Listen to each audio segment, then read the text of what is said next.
kept all of the negatives. They went into a file drawer in my studio and sat there for, I don't know, 40 years or so.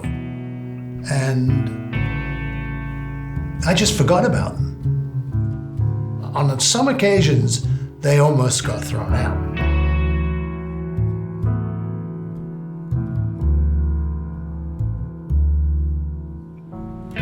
I just got a call from Andy saying, I've been invited up to this glass house, and do you think you could come up and take some pictures of me up there?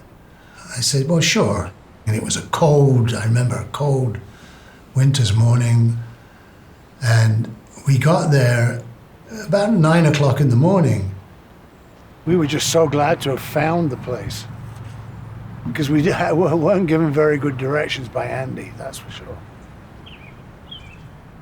There was nobody that we could see in the house. So I walked slowly around and I came across what I now know is the guest house. I think as we approached, we thought this might be the garage. And as I was walking past, I glanced in, and there's Andy, who saw me and sits up in bed, grabs his sunglasses and puts them on. And I lift my camera, I take a shot of him, and then I notice fingers and a face appearing at the bottom over the sill. And I realized that Andy's not alone, there's someone else in the room with him. And I hesitated. I thought, oops, this is an invasion of privacy. But I thought, screw it, I'll shoot it. So I took one shot and then quickly walked away. You know, it turned out to be David Whitney.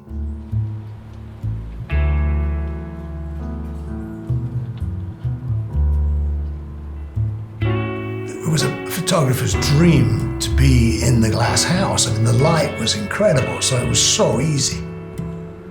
After photographing in dim-lit elevators and nightclubs, to be able to actually take some beautifully lit photographs. So for me, it was a highlight, a perfect shooting conditions. And I took full advantage, you know. I asked Andy to come over to the window so that I could get a shot from him from the outside. And Philip happened to be working at the desk behind him.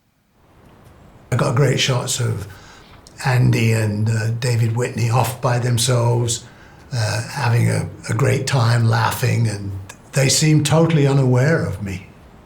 So it was almost as if the walls weren't glass, you know, they just carried on as normal. And then I took the opportunity to photograph Andy in the wild, because I'd only pretty much seen him at nighttime.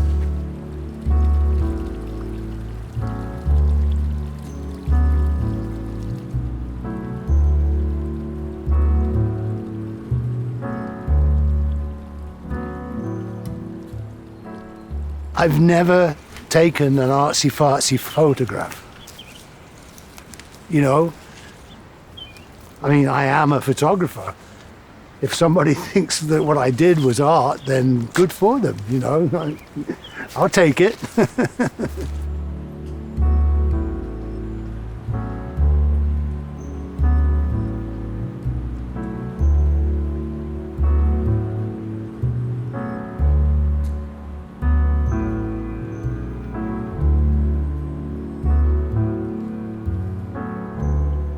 Can't beat simplicity and light.